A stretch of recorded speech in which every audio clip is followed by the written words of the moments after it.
Donc, nous sommes à la deuxième partie actuellement donc, du message que nous avons commencé ce matin, Gédéon et l'épée de l'Éternel. Si vous voulez bien, nous allons aller dans le livre des Juges, et nous allons lire un passage. Juges, et nous allons aller maintenant vers le chapitre 6, et nous allons commencer la lecture au verset 11. Juges, chapitre 6, et au verset 11. Puis vint l'ange de l'Éternel. C'est le Seigneur Jésus-Christ, donc dans une théophanie. Le Seigneur Jésus, dans l'Ancien Testament, souvent il porte le nom de l'ange de l'Éternel. Et vous allez voir tout à l'heure qu'on dit l'Éternel. Puis vint l'ange de l'Éternel et il s'assit sur le térébinthe d'Ophra, qui appartenait à Joas de la famille d'Abiézer. Gédéon, son fils, battait du froment au pressoir pour le mettre à l'abri de Madian. L'ange de l'Éternel apparut et lui dit, « L'Éternel est avec toi, vaillant héros. » Gédéon lui dit, « Ah, mon Seigneur, si l'Éternel est avec nous, pourquoi toutes ces choses nous sont-elles arrivées? Et où sont tous ces prodiges, ces miracles que nos pères nous racontent quand ils disent, « L'Éternel ne nous a-t-il pas fait monter en dehors d'Égypte? Maintenant, l'Éternel nous abandonne et il nous livre entre les mains de Madian. » L'Éternel, c'est le même personnage. Tout à l'heure, c'était l'ange de l'Éternel, mais c'est l'Éternel. Donc, c'est le même personnage, c'est Dieu. L'Éternel se tourna vers lui et dit, « Va avec cette force que tu as et délivre Israël de la main de Madian. N'est-ce pas moi qui t'envoie? » Gédéon lui dit, « Ah, mon Seigneur, avec quoi délivrerai-je Israël? Voici ma famille est la plus pauvre en Manassé, et je suis le plus petit dans la maison de mon père. » L'Éternel lui dit, « Mais je serai avec toi, et tu battras Madian comme un seul homme. » Seigneur, nous sommes devant toi et nous désirons, Seigneur, que ta bénédiction soit sur la prédication de ta parole. Que ferions-nous sans toi, Seigneur? Où irions-nous sans toi? Nous serions ballottés d'un côté et d'autre, mais nous avons découvert la lumière, nous avons découvert la vérité, Seigneur. Tu es maintenant notre compagnon de route et notre compagnon pour l'éternité. Merci, Seigneur, de ce qu'un jour tu es venu dans nos vies et tu as ouvert nos cœurs, Seigneur. Nous te bénissons de ce que maintenant la lumière brille et nous te remercions, Seigneur. Veuille faire en sorte que cette parole, Seigneur, soit entendue, Seigneur, au travers de la terre et qu'elle puisse toucher, Seigneur, les Européens, les Africains, les Asiatiques, les gens des îles, Seigneur, les Américains du Nord et du Sud. À toi soit toute la gloire dans le nom merveilleux du Sauveur Jésus. Amen. Et tout le peuple dit Amen. On peut s'asseoir, frères et sœurs. Alléluia. Quelle joie d'annoncer la parole de Dieu. Quelle joie de nous asseoir devant les Saintes Écritures et de savoir qu'il y a quelque chose de bon et de merveilleux pour notre âme. Souvent, pendant des années, on a nourri nos corps, on a oublié nos âmes. Et Jésus dit, l'homme ne vivra pas uniquement de pain naturel, mais de toute parole qui sort de la bouche de Dieu. Je bénis le Seigneur parce que hier, un frère me montrait un petit peu les messages qui sont le plus écoutés donc sur Internet, et il y en a un qui a été écouté 120 000 fois. Imaginez, 120 000 fois, et c'est le message sur les 4 rois de la fin des temps. Et ça, c'est un message que j'ai prêché, je dirais quasiment de façon anodine, je me rappelle très bien, donc un mois de juillet, un dimanche soir, il y avait beaucoup de gens en vacances, tout ça, et voilà que j'ai pensé donc faire un message sur ce sujet-là. Et il semble que c'est le message donc le plus écouté actuellement. Merci Seigneur. Si vous ne l'avez pas écouté, écoutez-le, parce qu'il doit y avoir quelque chose, donc là, puisque il y a 120 000 personnes qui l'ont écouté. Amen. Et notre abonnement actuellement sur notre site est en train de monter jusqu'aux 25 000. Donc, on a 25 000 personnes abonnées, c'est-à-dire que chaque fois qu'il y a un message qui sort est écouté, donc 25 000 fois par des gens autour de la planète Terre. C'est quelque chose de formidable, amen, que Dieu permet que nous puissions accomplir grâce évidemment aux moyens techniques que nous avons. Nous les utilisons. Je pense pense que l'apôtre Paul les aurait utilisés aussi. Si le diable est capable d'utiliser cela, alors nous aussi. Amen. Le diable se sert du téléphone, nous aussi on se sert du téléphone. Amen. Alors, gloire au Seigneur. Donc, que Dieu vraiment soit béni. Et c'est une joie, évidemment, donc, d'être au bénéfice de cette merveilleuse parole. Nous parlons de Gédéon. Gédéon est un caractère formidable, un personnage, donc, de l'Ancien Testament. Nous l'avons vu, il a été revêtu du Saint-Esprit. Vous vous rappelez l'histoire de ma veste ce matin? Il y a des gens qui ont très bien compris la chose. Amen. Être revêtu, rempli par la puissance, donc, du Saint-Esprit.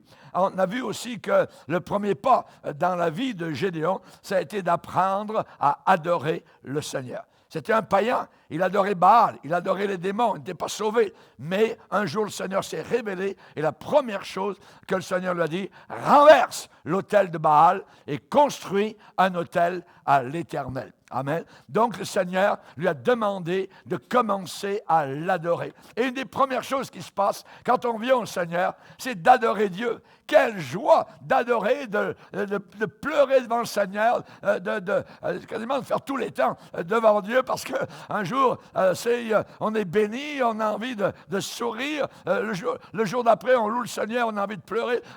Mais ce n'est pas grave. C'est qu'il y a une joie, il y a des joies, il y a même des larmes de joie qui peuvent couler dans notre cœur parce que le Seigneur s'est révélé. Le Seigneur a touché nos vies et nous le savons. Amen. Il y a une certitude dans notre cœur. La Bible dit, nous savons que nous sommes passés de la mort à la vie parce que nous aimons les frères. Amen. Nous ne savions même pas que nous avions une famille, amen, chrétienne, qui aimait le Seigneur. Le Seigneur m'a conduit moi-même vers les chrétiens. Amen. Moi, je pensais, après avoir accepté le Seigneur sur mon bateau, eh bien, j'ai dit, je vais faire ma religion comme il faut. Mais le Seigneur savait que, évidemment, là, je n'aurais pas été loin, je me serais encore embourbé. Il m'a guidé littéralement vers les frères et les sœurs. Amen. Ça se passait, amen, en 1968, au Faubourg Blanchot, à Nouméa, en Nouvelle-Calédonie, où il y avait une petite assemblée de mission qui était là. Amen. Et le Seigneur m'a fait arrêter, stopper, amen, avec mon petit, je dirais, chapeau de marin avec le pompon rouge. Amen. Et je suis arrêté. J'ai été frappé à la porte. Le pasteur était là. Amen. Et c'est là que j'ai acheté ma première Bible qui était d'une couleur rouge. Amen. Alors, pourquoi rouge? Eh bien, rouge sang, parce qu'à cette époque-là, en Chine, il y avait une grande révolution avec Mao Tse-tung et tous les Chinois avaient les pensées de Mao Tse-tung écrites sur un petit livre rouge. Et tout le monde montrait leur petit livre rouge. Et moi, quand je suis entré dans cette église, j'ai dit, pasteur, est-ce que vous avez un petit livre rouge appelé la Bible? Et j'aimerais l'acheter. Et c'est là que j'ai acheté ma première Bible, amen, qui a fait mon bonheur. Hallelujah. Je lisais, je dévorais la parole de Dieu quasiment jour et nuit. Hallelujah. Et je glorifie le Seigneur de m'avoir conduit vers la famille de Dieu. Amen. Et cette famille, eh bien, ne nous quittera pas pour toute l'éternité. Amen. Parce que nous sommes nés dans cette famille-là. Le Seigneur nous a accordé la naissance nouvelle. Hallelujah. On adore le Seigneur. Nous devenons de véritables adorateurs du Seigneur. Et c'est ce que Dieu a déclaré donc à Gédéon. Alléluia. Et particulièrement, donc, il y avait une mission terrible qui attendait Gédéon. Le Seigneur voulait qu'il batte les ennemis, donc Madian, qui leur menaient la vie dure. Et c'est Dieu, donc, qui a choisi cet homme-là, ce jeune homme, Gédéon. Et là, Gédéon va poser la question et dire, mais Seigneur, avec quoi, comment vais-je délivrer Israël? C'est un fermier. Il est en train donc de battre du blé, nous l'avons vu, dans un pressoir, pour le cacher donc des Madianites. Le pressoir est enfoncé dans la terre. Et là, évidemment, donc, pour garder sa récolte, il se cache, il a peur. Et là, le Seigneur va agir. Et il demande au Seigneur, mais comment? Tu me dis que va délivrer Israël, va y un héros. Il ne se voit pas vraiment un héros, il ne se voit pas terriblement vaillant, hein, mais le Seigneur, lui, avait vu en lui les capacités qu'il allait pouvoir démontrer donc plus tard. Amen. On peut se sentir, je dirais quasiment bon à rien, mais le Seigneur voit des capacités qu'il y a en nous. hein, et le Seigneur ne nous traite pas comme nous, parfois, nous traitons. Amen. Gloire au Seigneur. Et peut-être que lui, il a dit, mais Seigneur, tu me donnes, je dirais, une mission pour aller délivrer Israël. Mais Seigneur, tu sais bien que ces gens, qui sont israélites, sont des pécheurs, sont bornés, ils sont têtus, ils sont entêtés, ils sont rebelles, ils sont obstinés. Hein? Ils n'écoutent pas ta voix, Seigneur. Hein? Ils adorent les idoles, comme je le faisais auparavant. Hein? Ils adorent Baal, les démons, Satan. Seigneur, tu m'envoies vers eux. Hein? Mais Seigneur, non seulement ils sont couchés, littéralement, dans la vallée de la défaite, mais ils s'y vautrent. Ils sont des vaincus. Ils sont dans l'échec. Ils sont remplis de crainte. Ils sont remplis de peur. Ils sont remplis de frustration. Ils n'ont absolument aucune volonté pour se lever, pour conquérir, pour résister à Madian et pour combattre. La Bible dit que les Israélites se retiraient dans les cavernes. Ils avaient peur des Madianites. Et ils se retiraient dans des vallées profondes. Donc, dans des vallées encaissées, c'est là qu'ils se cachaient parce qu'ils avaient peur. Hein? Donc, Seigneur, mais comment allons-nous pouvoir accomplir cette mission, cette tâche que tu me donnes? Ce sont des peureux, ce sont des craintifs. Hein? Ce sont des gens qui sont éloignés totalement de toi. Comment allons-nous pouvoir accomplir? Lève-toi et tu es un vainqueur. Je suis avec toi. Voyez. Rappelez-vous quand Moïse est entré, il a marché depuis Madian, quand Dieu l'appelait dans le buisson ardent, il a marché pour retourner en Égypte, pour aller dire à Pharaon, « Let my people go. Hein? Laisse sortir mon peuple. » Vous vous rappelez l'histoire. Et quand Moïse est entré, donc, en marchant dans le pays d'Égypte, il a vu son peuple en esclavage. Il les a vus qu'on les frappait. C'est eux qui construisaient les grandes constructions, les sphinx, hein, les temples dédiés à Isis, à Osiris, ainsi de suite, donc à des dieux et des déesses qui n'existaient même pas. Et il a vu ce peuple d'Israël esclave. Qu'est-ce qu'il a dû faire? Il a dû faire, premièrement, une préparation personnelle avant de les libérer. Et deuxièmement, il a dû préparer le peuple à la libération qui s'en venait. Et j'aimerais vous dire qu'il a eu de la difficulté. Et il a eu plus de difficultés à faire sortir l'Égypte du cœur des Israélites que de faire sortir Israël de l'Égypte. Et c'est là le problème. Rappelons-nous au pied du Sinaï, qu'est-ce qui se passait? C'était une fête égyptienne. C'était un veau en or. Et il l'adorait, et il dansait tout nu autour de ce veau en or. Et vous connaissez la suite de l'histoire. Et ici, avec Gédéon, eh bien, il est naturel pour lui de penser comme il pensait. Mais Seigneur, avec quoi vais-je délivrer Israël? Ça n'a pas de sens. Dieu agit souvent dans des choses qui n'ont pas de sens. Gédéon devait se préparer, et il devait préparer le peuple à être délivré. Rappelons-nous la situation. Dans Juge chapitre 2, il est dit que le peuple servit l'Éternel pendant toute la vie de Josué. C'était correct. Et ensuite, quand Josué est mort, ils se sont tournés vers les idoles. Josué les tenait proches de Dieu. Josué leur parlait. Josué les reprenait. Josué les conduisait. Mais une fois Josué est mort, voilà, hein, ils ont commencé à se détourner. Et quand il est mort, la Bible dit, ils ont fait ce qui déplaisait à l'Éternel. Ils ont abandonné l'Éternel, le Dieu de leur père. Ils sont allés après d'autres dieux des peuples qui les entouraient. Ils ont imité les païens et ils ont irrité l'Éternel. La Bible dit qu'ils ont provoqué Dieu. Ils l'ont mis en colère. C'est étonnant comment le Seigneur planifie le chemin devant nous. Il l'a plané. Comment je vais faire, Seigneur? Tu me donnes un ordre de mission. Tu me donnes une feuille de route. Mais ça n'a pas de sens ce que tu es en train de me demander. Voyez? Et Dieu choisit des signes très étranges, inhabituels, qu'il utilise. Pourquoi? Il a un principe, le Seigneur, pour qu'aucune chair, aucun humain, ne puisse se glorifier dans sa présence. Pour que toute la gloire revienne à lui seul. Parce que lui seul est capable de faire des choses semblables. Aucun homme ne peut faire ce que Dieu fait. Aucun homme ne peut changer le cœur donc d'un pécheur. Et il n'y a que Dieu. Nous sommes tous ici, si vous êtes nés de nouveau, des miracles. Nous sommes des miracles et des miraculés. Alléluia. Vous pouvez dire, je suis un miracle. Amen. Alléluia. Gloire à Dieu. Pourquoi Dieu fait-il cela? Pour qu'aucune chair ne se glorifie. Au ciel, il n'y a pas personne qui va lever l'épaule au-dessus d'un autre ou le nez au-dessus d'un autre. Nous sommes tous sauvés par le même sang, par le même amour, par le même sacrifice qui a été accompli une fois pour toutes à la croix. Merci Seigneur. Merci Seigneur. Amen. Et un des signes qui a été donné à son Église, c'est la langue inconnue.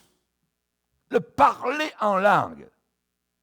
C'est l'Église de Dieu qui possède ce signe miraculeux. Avant de remonter au ciel, Jésus a dit, voici les miracles qui accompagneront ceux qui auront cru, et ils parleront de nouvelles langues. Il n'a pas dit, allez à l'Institut linguistique, donc, non. Et nous voyons, ce n'est pas un miracle si vous apprenez donc une langue, un langage. Non. Dans la parole de Dieu, il y a un miracle. Et Dieu utilise ce signe, voyez, une langue inconnue. À Samarie, après avoir été sauvés, ces nouveaux convertis ont été passés par les eaux du baptême, plongés, immergés dans les eaux du baptême. Et ensuite, Pierre et Jean, étant avertis à Jérusalem qu'il y avait un réveil merveilleux spirituel à Samarie, ont envoyé tout de suite Pierre et Jean. Pourquoi?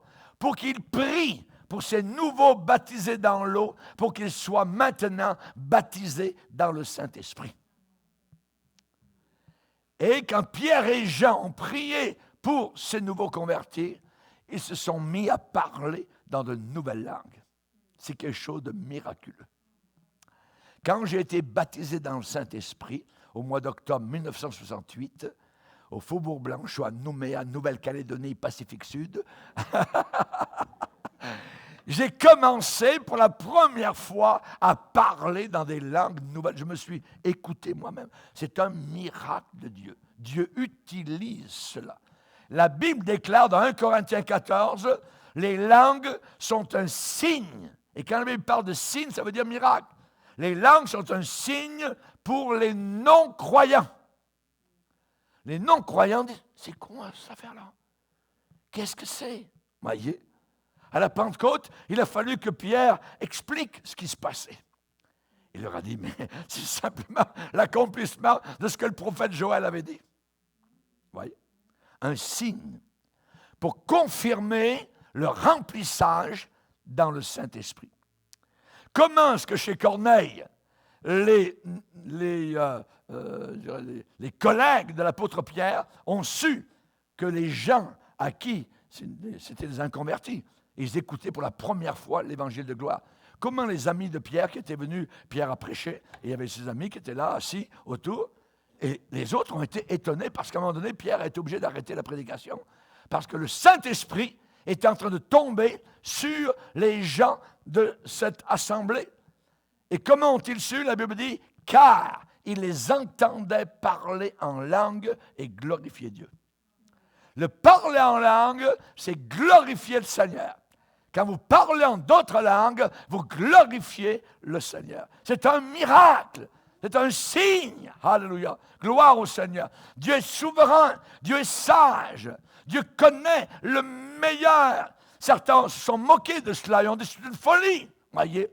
Oui, mais la folie de Dieu est plus grande et plus sage que les hommes. À la croix du Calvaire, être sauvé par un homme qui est mort sur une croix il y a 2000 ans, et je vais au ciel à cause de ça. Yes! Alléluia! Merci Seigneur! Que Dieu soit béni. Alléluia. Et Dieu utilise la même manière le parler en langue pour remplir de puissance ses enfants. Le Seigneur a dit, vous recevrez de la puissance, de la dynamis en grec, quand le Saint-Esprit viendra sur vous. Alléluia. Dieu a parlé à Gédéon, pour revenir à nos moutons. Dieu a parlé à Gédéon, il a dit, Gédéon, je vais te prendre, je vais te saisir, je vais t'oindre et je vais me servir de toi, je vais te remplir de mon esprit et c'est sûr et certain, tu vas délivrer Israël. Maïe. Donc Gédéon a posé des questions. Nous allons parler de l'humilité. Très souvent, nous regardons notre faiblesse personnelle, la futilité, ça ne sert pas à grand-chose, nos échecs, nos défaites. Pourquoi? Parce que souvent on a poussé l'humilité, la soi-disant humilité, trop loin. Trop loin. C'est vrai qu'il y a une place authentique pour l'humilité. Le Seigneur aime ceux qui sont humbles. Il résiste aux orgueilleux. Mais attention, c'est que certaines personnes s'en servent pour s'échapper, pour se soustraire à la réalité et à la responsabilité. Je ne peux pas faire ça. Il a l'air de dire, je suis trop humble, je ne pourrais pas y arriver, ainsi de suite. Non, en réalité, ce n'est pas ça. C'est un refus. C'est une résistance. Et c'est quasiment un péché. C'est de l'orgueil. Si Dieu dit, tu peux le faire, je t'envoie, je vais t'oindre de mon Saint-Esprit, alors je dois aller. Quand Dieu a appelé Jérémie, « Hey Jérémie, je t'ai appelé pour être prophète des nations. Tu vas être mon prédicateur et tu vas parler à toutes sortes de peuples. Tu vas leur dire la vérité. Oh Seigneur, je ne suis qu'un enfant, je n'ai pas parlé de ça, je ne pourrais pas. » Attention à ce genre d'humilité. Si on se sert de l'excuse, de l'humilité pour ne pas faire ce que Dieu demande à accomplir, notre humilité est un péché. Moïse était l'homme, la Bible dit, l'homme le plus humble en Israël. Mais en réalité, il était le plus fort parce que l'humilité de Moïse a été plus forte que toutes les armées d'Égypte, la puissance de l'Égypte, la richesse de l'Égypte, l'orgueil de l'Égypte. La Bible dit au sujet de Moïse, Nombre 12, verset 3, c'était un homme fort patient. La version anglaise, la King James déclare « very meek », très humble. Un homme très humble, plus qu'aucun homme sur la surface de la terre. Moïse. Qu'est-ce que le Seigneur a dit au roi Saül, au travers de la bouche de Samuel? « Hey, Saül, quand tu étais petit, ne t'avais-je pas établi comme roi sur Israël? Quand tu étais petit, mais maintenant, eh bien, tes souliers sont devenus, je dirais, un peu trop petits pour toi. Tu as grandi en orgueil. » Et c'est là que sa chute a commencé. Quand tu étais petit à tes propres yeux. C'est vrai qu'il faut rester petit à nos propres yeux. Mais il ne faut pas non plus rester petit et ne plus rien faire. Se cacher. Sous une fausse humilité. Quand Dieu vous demande de faire quelque chose, ne dites pas « je ne peux pas ». Ne dites jamais ça. Ça serait une injustice envers Dieu, ça serait le desservir. Si Dieu dit que vous pouvez le faire, vous pouvez le faire. C'est Dieu qui dit ça. Et vous allez le faire. Ésaïe, lorsqu'il a vu Dieu dans toute sa gloire, il dit « je suis perdu ». Il a vu la sainteté, la puissance de Dieu. Il a entendu les anges. Il a vu les pans de sa robe. Il a vu le Seigneur Jésus assis sur un trône très élevé. Et Dieu pose la question du haut du trône. Qui marchera pour nous sur la terre? Ésaïe n'a pas dit, oh, je ne peux pas, Seigneur. Me voici, Seigneur. Envoie-moi. Me voici. Abraham, me voici, Seigneur. Généralement, quand Dieu parle, nous devons toujours répondre de cette façon-là. Me voici. Je suis disponible, Seigneur. La disponibilité, et non pas le refus. Je ne peux pas, Seigneur. Je ne peux pas, souvent, ça veut dire je ne veux pas. J'aimerais vous rappeler que notre capacité ne vient pas de nous. Notre capacité vient de Dieu. 2 Corinthiens nous déclare cela. Préparez-vous à faire cette chose-là. Ne broyez pas du noir en disant « Je suis en rien, mais regarde d'où je viens. Je suis le plus petit dans ma famille. On est des fermiers chez nous. Seigneur, tu me demandes d'aller vaincre Madian?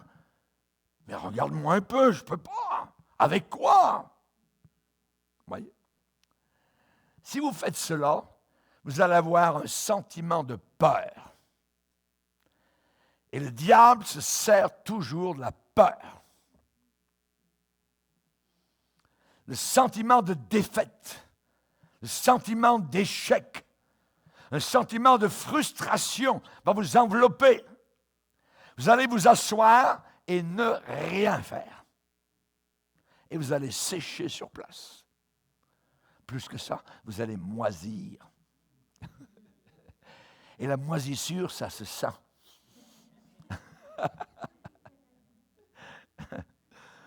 Je vous défie aujourd'hui. Levez-vous et dites, Christ est en moi. Je l'ai accepté, je l'ai reçu. Il a pardonné mes péchés. Alléluia. Je suis son enfant. Je suis né de nouveau. Alléluia. Il est en moi. Je puis tout par celui qui me fortifie. Il est au travers de moi. Tout est possible à celui qui croit. Il est avec moi. Il s'appelle Emmanuel. Et en son nom, je vais me lever. Alléluia. Parlant de la fin des temps, le prophète Daniel dit, ceux du peuple qui connaîtront leur Dieu agiront avec fermeté. Connaître Dieu, c'est très important. Il n'y a personne qui va aller au ciel et qui ne connaît pas Dieu. Si vous me disiez, pasteur, est-ce que vous connaissez Dieu? Alors, je ne peux pas vous dire non. Je le connais. Et je le dis avec une grande humilité. Mais je le connais si peu. J'aimerais le connaître bien plus. Et j'ai si peu de temps qui me reste. Chers amis, comment en êtes-vous au point de vue spirituel? Je vous défie de vous lever et de dire, Christ est à moi. La tâche est immense, je ne sais pas comment, mais Seigneur, je vais faire le petit bout de chemin que tu me demandes de faire. Et Seigneur ne vous donnera pas l'autre bout de chemin à faire tant que vous n'avez pas fait le premier 1000. Alléluia. Soyons sûrs que ce que nous appelons humilité en soit vraiment. Ce n'est pas mauvais de demander parfois pourquoi. Ce n'est pas mauvais de demander, Seigneur, pourquoi? Seigneur, dit Gédéon, si Dieu est avec nous, pourquoi toutes ces choses nous sont-elles arrivées? Pourquoi toutes ces choses nous sont-elles arrivées? Il a demandé le pourquoi. Parfois, on arrive à une situation où nous disons, Dieu, je ne comprends pas. Même Jésus, sur la croix. Pourquoi? Pourquoi m'as-tu abandonné? Il a posé la question. Job a posé la question aussi au Seigneur. Pourquoi ne suis-je pas mort dans le ventre de ma mère? Pourquoi n'ai-je pas expiré au sortir ses entrailles? Pourquoi ai-je trouvé des genoux pour me recevoir et des mamelles pour m'allaiter? Pourquoi? Je préfère être mort que de vivre ce que je suis en train de vivre. C'est ce que Job a dit. Et Gédéon pose des pourquoi au Seigneur. Pourquoi les Madianites viennent tout le temps lors des récoltes? On a travaillé, on a sué, on a semé, on a cerclé, on a arrosé. Et quand la récolte arrive, une belle récolte, voilà les Madianites là-bas qui se présentent au loin, avec leurs grands chevaux, et ils viennent mettre le feu à nos récoltes, ils viennent tout détruire, et ils s'emparent de nos champs. Pourquoi, Seigneur? N'oubliez pas que depuis le leadership de Josué jusqu'à Gédéon, 200 ans environ se sont écoulés. Quand Josué est mort, tout le pays était presque conquis. Presque toutes les tribus ennemies étaient vaincues. Qu'était-il arrivé? Quand les Israélites ont passé au travers de la terre promise, ça a été une razzia de victoire. Comme Dieu l'avait dit, je vous donnerai la terre promise. Canaan. Ça a été de victoire en victoire. Et ils ont laissé juste quelques gens non vaincus. Des petites poches de résistance. Mais ces ennemis insignifiants, quantité négligeable, voyez, ont commencé un jour à se réveiller, à se soulever et sont devenus rapidement une armée. Et souvent, quand les gens viennent à Jésus, au lieu de détruire tous les ennemis, de brûler tous les ponts qui nous reliaient au péché du monde et aux mauvaises compagnies, nous ne les chassons pas tous. Nous ne les brûlons pas tous. Au cas où on préfère une petite escapade un jour. Ah oui. Certains disent, mais Seigneur, ça ne me fait rien d'abandonner ceci ou cela, c'est merveilleux, je suis sauvé, tu m'as pardonné. Mais je vais abandonner ceci ou cela, mais pas tout d'un coup. Pas tout d'un coup. Je m'occuperai plus tard de ces petits ennemis insignifiants. J'aimerais vous dire, si nous laissons, si nous permettons à une petite habitude, voyez, d'avoir un certain pouvoir sur nos cœurs, une petite habitude sur laquelle il n'y a aucun contrôle de par nous-mêmes, un jour, cette chose-là va se soulever comme le levain. Ça va devenir un Goliath, un Gargantua qui va vous dévorer. Et ça va devenir un ennemi à l'intérieur de vous. Le meilleur moment pour bien régler toute chose, c'est lorsque, au départ de la vie chrétienne, vous donnez votre vie au Seigneur Jésus, et à ce moment-là, c'est là qu'il faut tout régler. Laissez la place nette et propre dans votre cœur, dans vos étagères, dans vos tiroirs, dans les cachets. Vous nettoyez, vous faites table rase. Dans l'Ancien Testament, dans les maisons des Juifs, il ne devait rester aucun levain. Symbole de péché. Symbole de péché. Laissez la place nette, la place propre. La Bible dit que le Seigneur, si vous ne le faites pas, il va nettoyer son air. Et si c'est lui qui le fait, la défaite des chrétiens vient souvent parce qu'on a laissé des petits renards ravager nos vignes. Dans le Cantique des Cantiques, il est dit, chapitre 2, 15, « Prenez-nous les renards qui ravagent les vignes. » Les petits renards qui ravagent les vignes. Si vous avez un petit renard, alors que le Saint-Esprit est en train de vous parler, alors il faut le prendre, le saisir et lui couper la tête. Jetez ça à la poubelle. Attention à nos habitudes mauvaises. Attention à nos dispositions, à nos tendances, à nos caractères, à nos tempéraments, à nos associations. La Bible dit les mauvaises compagnies corrompent les bonnes mœurs. Même à l'intérieur du corps de Christ, je dois toujours veiller. Il peut y avoir, même à l'intérieur, des mauvaises compagnies qui vont parler de défaite, qui vont parler de morosité, qui vont blabloter contre l'Église, contre le pasteur, contre son épouse. Il y a toujours quelqu'un il y a toujours quelqu'un qui a à redire. Le comité des plaignants existe encore. Attention à nos associations. L'entêtement qui perdure. Les mauvaises compagnies corrompent les bonnes mœurs. Et dans le monde, ils ont traduit ce verset à leur manière, qui est vrai. Dis-moi qui tu fréquentes et je vais te dire qui tu es. Quels sont tes amis? Tes amis, c'est ça, ça, ça, ça. Eh bien, tu es exactement ça, ça, ça, ça. Gédéon a posé la question, pourquoi toutes ces choses nous sont-elles arrivées? Où sont tous ces prodiges que nos pères nous racontent? C'était naturel à Gédéon de penser comme cela, mais ce n'était pas bien.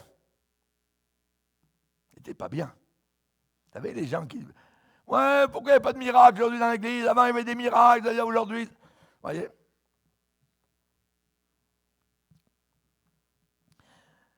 Seigneur, regarde au passé notre pays. Nous sommes sortis d'Égypte. Nos pères nous racontent que notre Dieu, supposément, a ouvert une mer en deux, avec des montagnes d'eau montant jusqu'à 80 mètres de hauteur. Et Dieu a fait une autoroute au milieu de la mer. Et aujourd'hui, où sont tous ces prodiges? Voyez l'incrédulité. Voyez? Maintenant, Dieu nous abandonne. Voyez? Maintenant, Dieu nous livre entre les mains des Madianites. Il n'y a pas un seul miracle de ta part, Seigneur. Il n'y a rien qui arrive présentement. Gédéon avait oublié que ce n'était pas la faute de Dieu. C'était la faute d'Israël. Ils étaient remplis du monde, remplis de mondanité. Ils avaient regardé les païens autour d'eux et ils avaient imité. Ils étaient allés chez eux, ils avaient été à leur festival. Comment vous adorez vos dieux? Ah ben c'est merveilleux tout ça. Hein, les gars, on préfère comme eux, nous aussi, tout ça. Finalement, ils ont été collés aux païens. C'est comme ça que dans l'Église arrivent les festivals, les danses, les femmes mal habillées, hein, des femmes qui viennent en avant en train de chanter, et vous ne pensez pas à Dieu, mais vous regardez leur corps en train de se dardiner et tout ça, et les hommes pensent à la sensualité. Comme ça que le monde entre à l'intérieur. Et la Bible dit, c'est à cause de leur péché. Ils n'avaient pas obéi au commandement de Dieu de chasser complètement l'ennemi en dehors du pays. As-tu chassé l'ennemi complètement en dehors de ta vie? Il est dit, ils ne chassèrent point. Dans Josué au premier chapitre, dans Juge au premier chapitre, 6 fois, nous voyons cette expression, ils ne chassèrent pas les ennemis, ils ne chassèrent pas les Cananéens, ils ne chassèrent pas. Le résultat, c'est que les miracles de Dieu étaient devenus uniquement un souvenir. Un souvenir. Les témoignages étaient tous dans le passé. Oh, c'était merveilleux. Il y a 30 ans, il y a 50 ans, là. Aujourd'hui, c'est piteux. Dieu nous a abandonnés, Dieu n'est plus là. Ainsi de suite. On trouve toutes sortes de choses. Voyez. Quand vous témoignez uniquement d'expériences passées, ça entraîne quoi? Des plaintes, des murmures envers Dieu, au lieu de le louer, au lieu de le bénir pour des expériences actuelles. Ne sortez pas de votre congélateur des expériences uniquement d'il y a 50 ans. On aimerait avoir du pain frais. Sortez quelque chose qui est d'aujourd'hui, la semaine passée. Est-ce que Dieu a agi? Il y a 15 jours, tout ça. Est-ce que Dieu vous a guéri? Est-ce que Dieu s'est manifesté? Est-ce que Dieu a pourvu un besoin? Est-ce que Dieu vous a touché puissamment avec, je dirais, sa main merveilleuse et glorieuse alors que vous l'avez invoqué au milieu des pleurs? Des témoignages réels, actuels. Si Dieu est assis uniquement sur le trône du passé, alors nous sommes vraiment dépassés.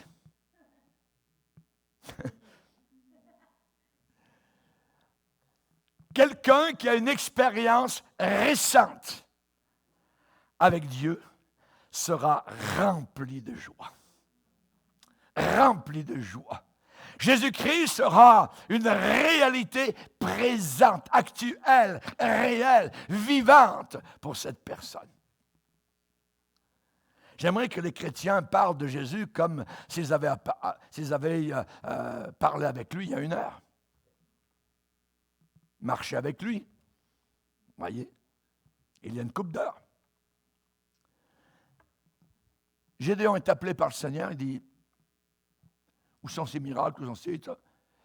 Seigneur, pourrais-tu me donner un signe que c'est vraiment que tu m'appelles? Donne-moi un signe pour montrer que c'est toi qui me parles. Un signe. Gédéon a placé son offrande sur le rocher et le feu est sorti du rocher pour brûler l'offrande. Il est dit dans la Bible, alors il s'éleva du rocher un feu. Et il a vu son offrande brûlée, consumée. Il a vu que c'était Dieu. Voici les signes qui accompagneront ceux qui auront cru. Ils imposeront les mains aux malades. Les malades seront guéris. Ils chasseront les démons. Ils parleront de nouvelles langues. Alors, les signes. Jonas a été un signe pour sa génération. Et individuellement, le chrétien rempli du Saint-Esprit est un signe autour de lui. Les païens regardent devant le témoignage. Comment ça se fait? Tu n'es plus la même personne. Auparavant, tu venais avec nous les fins de semaine. On allait danser, on allait prendre de la bière. C'est dans quoi, dans une secte? Tu es devenu un moine? C'est quoi? Vous voyez? Ils ne comprennent pas. Vous êtes un signe à leurs yeux. Vous devenez un signe. Ça veut dire que vous êtes significatif. Alléluia. Jonas a été un signe pour sa génération. Regardez dans Luc, chapitre 11, Luc 11. Comme le peuple s'amassait en foule, verset 29, le peuple s'amassait en foule. Jésus se mit à dire, cette génération est une génération méchante. Elle demande un miracle. Il ne lui sera donné d'autre miracle que celui de Jonas. Car de même que Jonas fut un signe miraculeux pour les Ninivites, de même le Fils de l'homme en sera un pour cette génération. Vous demandez des miracles? Vous n'aurez pas d'autres miracles, vous êtes trop méchants. Et chers amis, j'aimerais vous dire que Dieu fait des miracles quand des gens humbles le demandent, quand des gens proches de lui le demandent, quand des gens qui prient, qui intercèdent, qui ne lâchent pas. Dieu le fait. Hallelujah. Quand on demande le salut, Dieu nous l'accorde. Quand on demande le baptême dans le Saint-Esprit, Dieu nous l'accorde. Quand on demande une guérison, le Seigneur n'est pas là pour dire « Non, je ne veux pas de toi ». Si quelqu'un s'approche du Seigneur, je ne le rejetterai pas, a promis Jésus. Alléluia. Gloire au Seigneur. Que Dieu soit béni. Le Seigneur vous donnera un signe. Signe miraculeux. La jeune fille vierge sera enceinte. Oh! Est-elle avec qui? Personne. Enceinte. Sans que personne, aucune main humaine ne l'ait touchée. C'est un signe miraculeux. Jésus est venu d'une manière totalement unique. Mohammed est venu d'une manière normale, d'une relation sexuelle entre son père et sa mère. Bouddha est venu de manière normale, entre une relation sexuelle entre son père et sa mère. Mais Jésus-Christ, alléluia, le roi de tous les rois, le créateur, qui n'a jamais eu aucun commencement, ne pouvait pas venir d'une relation sexuelle. Un signe miraculeux. Un signe miraculeux. Le Saint-Esprit viendra sur toi, a dit Gabriel. Alléluia. Dans la deuxième épreuve, Gédéon dit, ouais, ok Seigneur, c'est bien, mon offrande a brûlé, mais je ne suis pas encore trop certain. Ouais. Seigneur, j'ai une toison, je vais la placer là, et je vais te rendre la chose plus difficile que jamais. Et j'aimerais, Seigneur, que je vais la placer ce soir.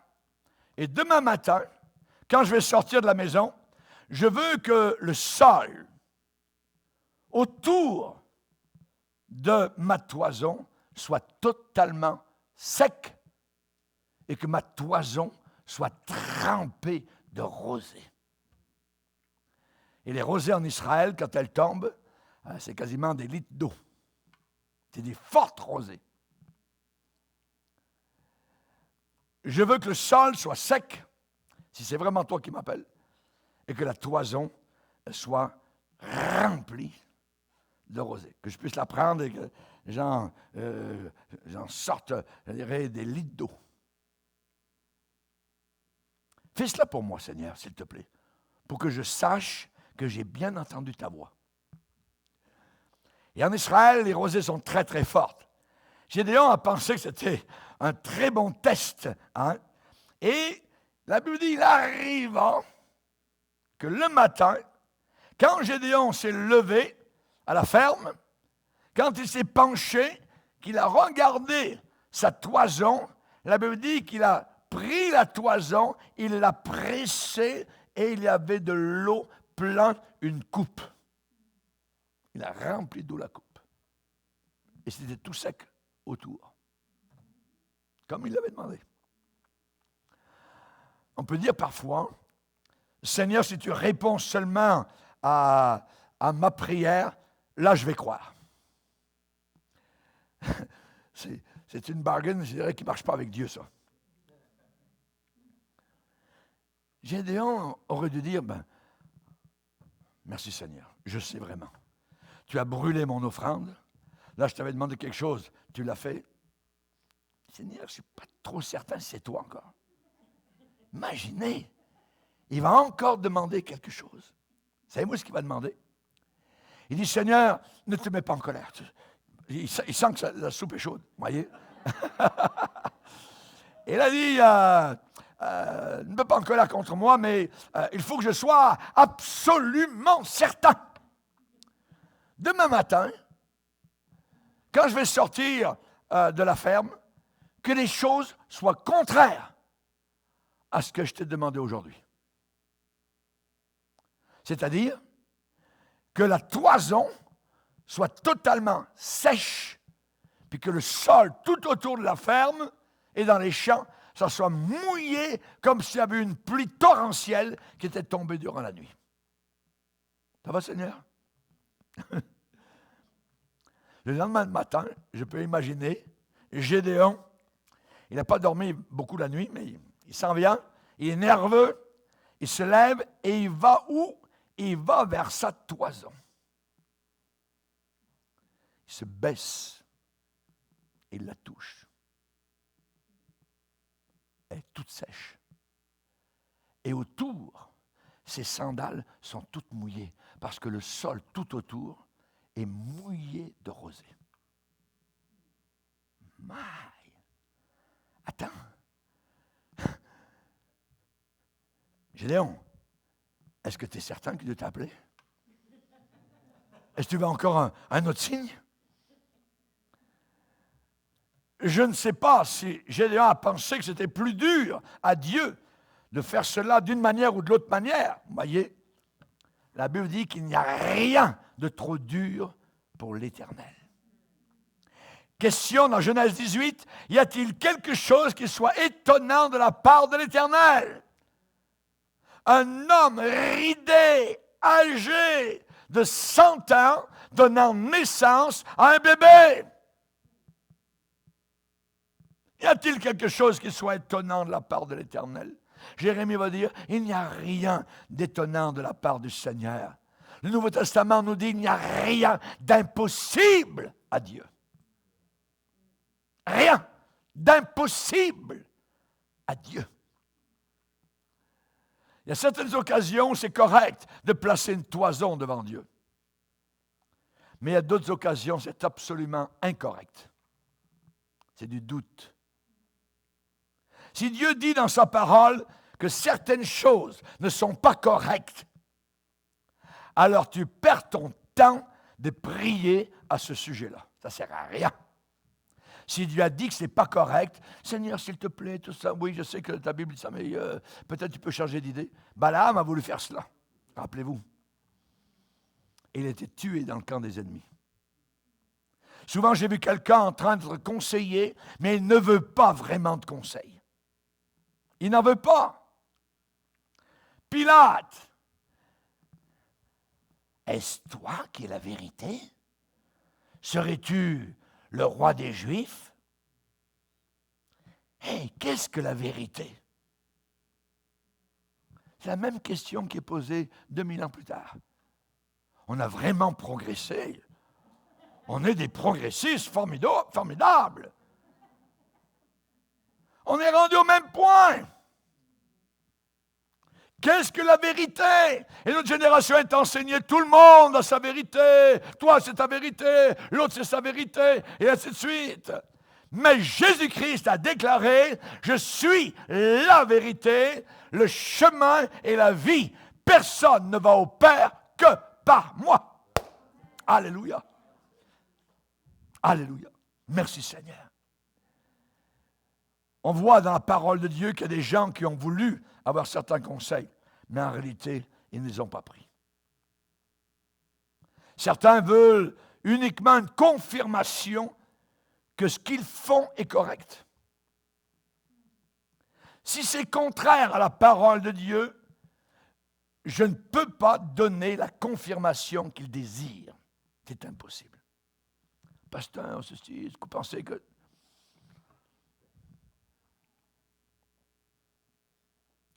Quand Hérode a vu Jésus arriver dans son palais, les mains liées, déjà ensanglantés, il a commencé à tourner autour de lui.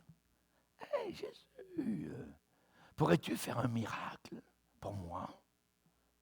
Ce serait merveilleux. Tu es un miracle worker. Tu fais des miracles, tu es un faiseur de miracles.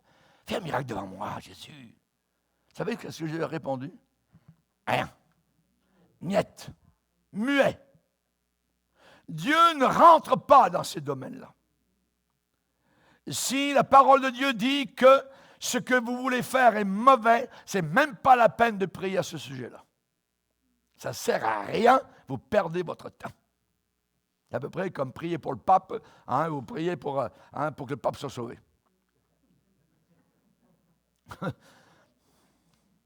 Simplement lisez la parole de Dieu et dites, Seigneur, j'accepte ce que ta parole dit à ce sujet-là. La rosée, eh bien, c'est un signe pour Gédéon. C'est vrai. Et notre Dieu est un Dieu de signes. Si vous regardez le soleil, c'est un signe pour le jour.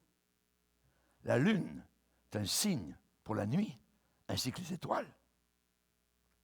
Vous regardez l'arc-en-ciel, c'est un signe que Dieu est en alliance, alléluia, avec nous. Merci Seigneur.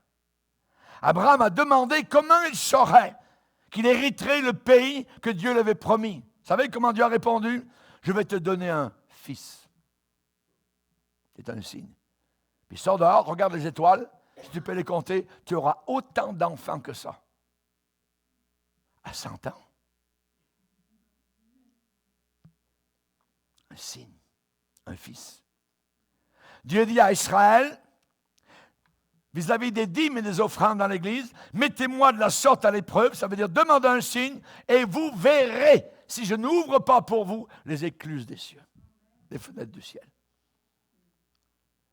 Les disciples ont demandé à Jésus, quel sera le signe de ta venue et de la fin du monde?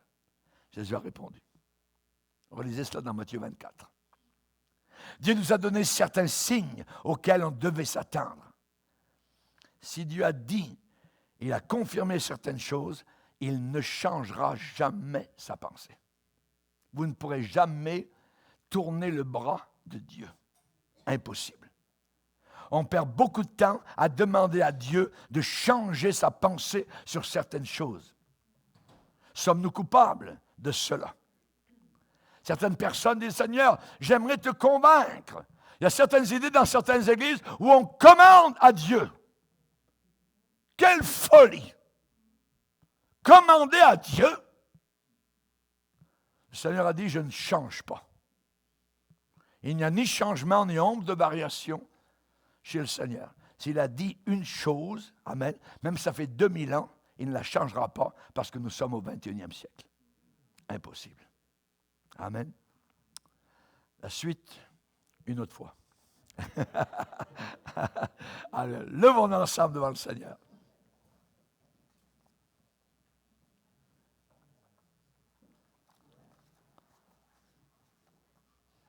Alléluia.